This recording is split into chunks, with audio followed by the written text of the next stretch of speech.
Hello, my name is Gary Tuddy, and I'm the author of the Discovery of the Secret Gospel of the Rich and Powerful, the Gospel of Saint Avarice. I have to say, I feel very fortunate that I was able to publish this book at this time.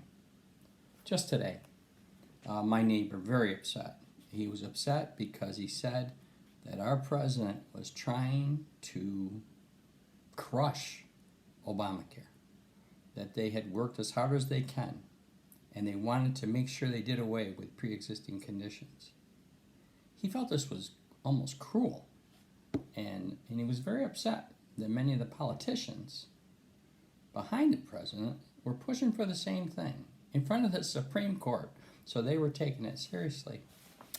And I said to him, I would have felt the same way if you came to me before I was aware of the secret gospel.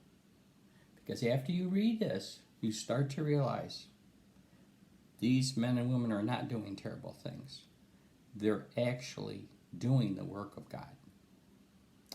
I gave him a copy of the book, and I said, read the chapter about how health insurance for all was not part of God's plan.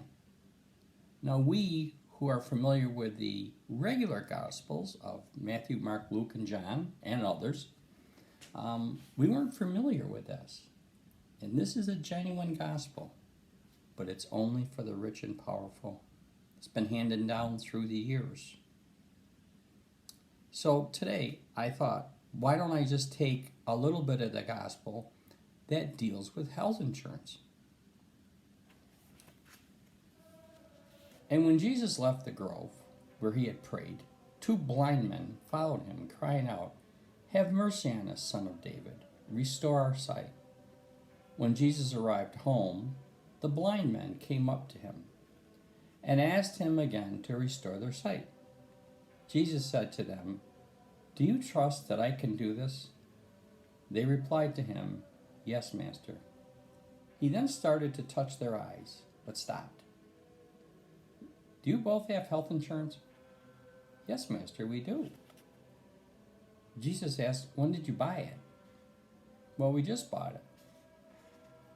"I wish you had told me that," Jesus sighed. "I could have saved you a lot of walking." Am I right in taking for granted that you did not just become blind? I've been blind since birth, and my friend soon after he was born. "Have you not heard of pre-existing conditions?" Jesus asked.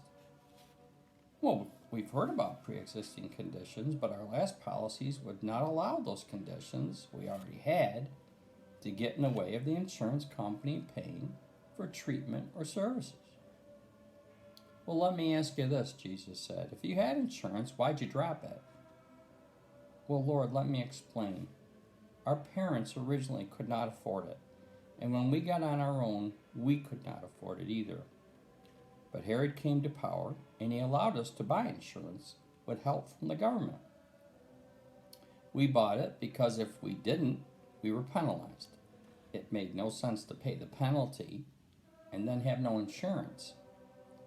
And the guys running for office, which we know you, Jesus, supported, said not only did they have a bigger and better plan, but would even save the government money. Lord, we thought we were being smart." Jesus shook his head. "You two were something.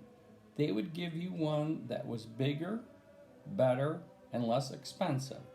Not to mention that it would save the government money. And let us not forget that you had a plan that covered pre-existing conditions, and you believed it was the guys who were allowing pre-existing conditions who didn't want you to have them covered anymore. That makes no common sense. It makes no business sense. Even a first grader could tell you that the numbers don't add up. But you believe them? Wow. Do they have a good copay for smart pills in that new plan of yours? But Lord, we're paying big money for this new insurance. Why is that a problem of mine? Jesus asked. But Lord, that is exactly what your people told us. if what you're saying is true, unless my parents had insurance and they stayed on it my whole life, which would be practically impossible, I could never be covered for anything related to my blindness, as it would always be a pre-existing condition. Finally, the blind can see. It is a miracle, said Jesus. So there you have it.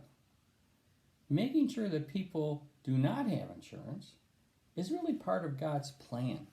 Not everybody can have it. And while things are happening right now with the pandemic, it might seem cruel that the president and the Republicans are trying to take insurance away. You would think maybe that even if they didn't think you should have it, they'd wait. However, knowing this gospel, you understand they're doing God's work. God bless them.